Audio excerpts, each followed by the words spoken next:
Mais aujourd'hui, j'ai axé mon discours de commémoration sur les enfants qui ont été victimes de ce génocide, sur ceux qui aujourd'hui essayent de se reconstruire avec cette douleur qui les poursuit tout au long de leur vie. Et je voulais vraiment leur rendre un hommage particulier en ce jour, 28 ans après les tragiques événements du génocide. Donc j'ai mis en avant ce livre d'Hélène Dumas qui s'appelle Ni ciel ni terre, qui reprend 105 témoignages d'enfants dont les familles ont été victimes du génocide, qu'eux-mêmes, leurs frères, leurs sœurs en ont été victimes, qui aujourd'hui essayent de se reconstruire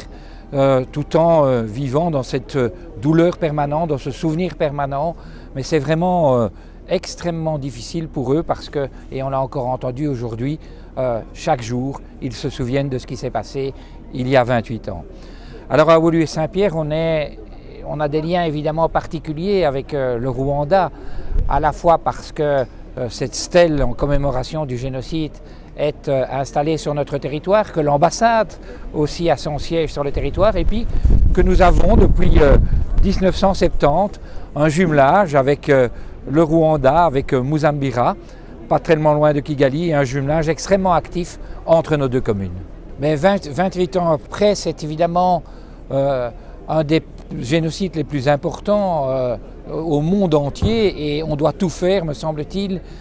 pour que cette histoire ne se répète pas, mais on doit bien constater que l'être humain, parfois a tendance à répéter ce qui s'est passé et n'en tire pas les leçons suffisantes. Ce qu'on voit aujourd'hui en Ukraine va malheureusement dans le sens de ce que j'ai souligné.